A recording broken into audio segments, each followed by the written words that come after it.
Suite à la Révolution française et à la Révolution brabançonne dans les Pays-Bas autrichiens, on procéda à l'armement de la forteresse de Luxembourg.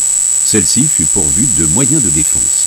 Les réserves de poudre furent transférées des magasins à poudre avoisinants, dont la forteresse. Après l'échec de la campagne des Alliés contre la France en 1793, les Français passèrent à l'attaque.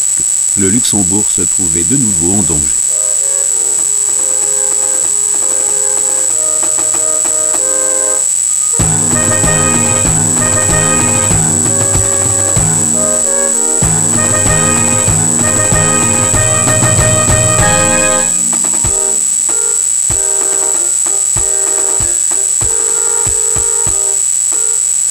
Déjà en 1792, un corps de volontaires de chasseurs s'était constitué au Luxembourg à partir de l'ancienne confrérie de Saint-Sébastien, dont les 415 hommes étaient commandés tout d'abord par le capitaine et percepteur des domaines impériaux, Jean-Baptiste Léonhardi. Après sa mort, suite à une blessure en janvier 1795, il fut remplacé par le baron Maximilian von Bolland. En avril 1794, la ville d'Arlon fut évacuée et les provisions de guerre transférées à Luxembourg. À partir du 12 juillet, le vieux maréchal austro-hongrois de 82 ans, Blasius Columbanus Freiherr von Bender, devint gouverneur de la forteresse et de sa garnison autrichienne, forte de 11 490 hommes. Le même mois, un appel à la population fut lancé afin que celle-ci se munisse de vivres pour 4 mois.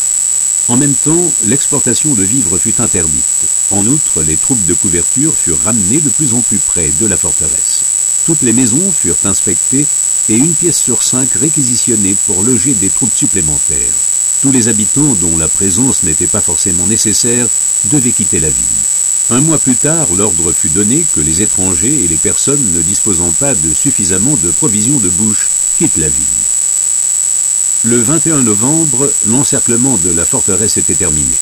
Les forces du corps de blocus, l'armée devant Luxembourg, comptaient au début 19 800 hommes. Par la suite, à la fin du siège de Mayence, le corps fut renforcé à 39 000 hommes.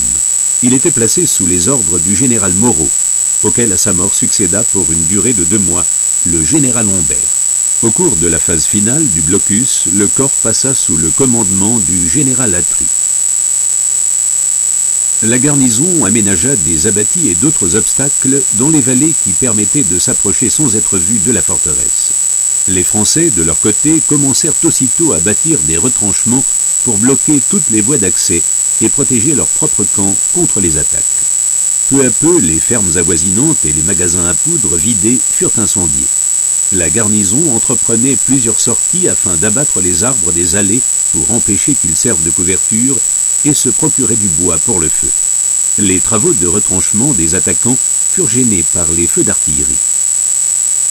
Mi-décembre, la plus grande partie du bétail fut abattue et le reste devait se contenter d'une demi-ration de fourrage. Le 13 janvier, le feldmaréchal von Bender ordonna de frapper des monnaies obsidionales pour pouvoir payer la solde de la garnison.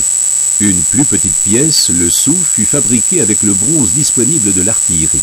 La plus grande pièce en argent, le Kronthaler, ayant une contre-valeur de 72 sous, fut réalisée grâce aux apports de l'orfèvrerie d'église et des bijoux en argent des particuliers. Pendant tout le blocus, il n'y eut que des actions de petite envergure des deux côtés. Les Français tiraient sur quelques fortifications et sur la ville elle-même. Il n'y eut pas de siège en bonne et due forme. La forteresse était peu à peu réduite à la famine.